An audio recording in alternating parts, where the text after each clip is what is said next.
Hollywood had never seen a partnership quite like Fred Astaire and Ginger Rogers, a duo so seamless on screen it felt almost unreal. Yet in 1939, at the absolute height of their fame, they simply stopped.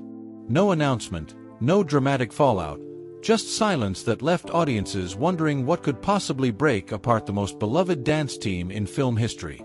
The truth, buried beneath years of glamour, was far more complicated than anyone imagined. It was a story of ambition pulling in different directions, of unequal recognition, and of a Hollywood system that quietly wore them down. Astaire, born in Omaha as Frederick Austerlitz, had clawed his way up from grueling vaudeville stages alongside his sister, mastering perfection through hardship and discipline. Rogers, born Virginia McMath, carried her own turbulent past, from family instability to early independence, and built herself into a star through sheer resilience.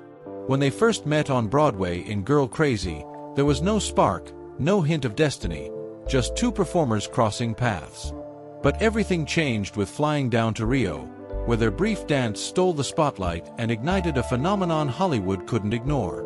From there, film after film, Top Hat, Swing Time, turned them into icons of escapism during the Great Depression.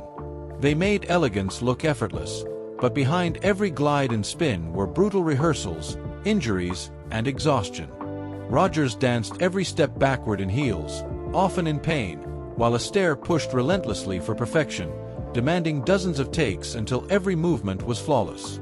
Yet despite matching his talent step for step, Rogers was paid less, credited less, and often treated as secondary in a partnership that depended equally on both.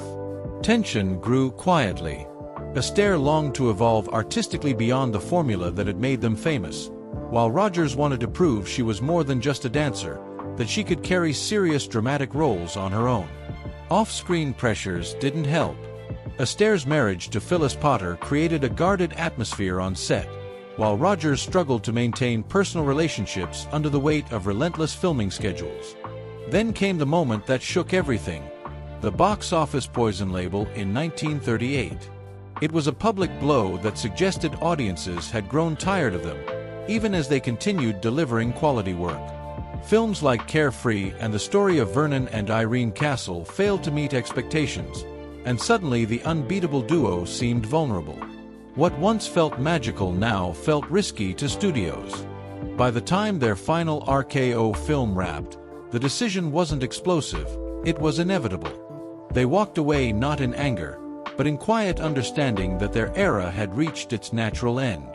Still, their story didn't end there.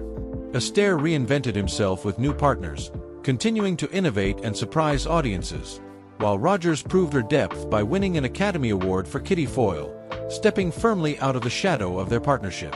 A decade later, they reunited one last time in the Barclays of Broadway, and for a brief moment, the magic returned.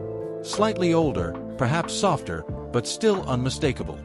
It wasn't just nostalgia, it was a reminder of what they had created together. In the end, there was no single reason they refused to keep working together. It was everything at once: ambition, exhaustion, inequality, and change.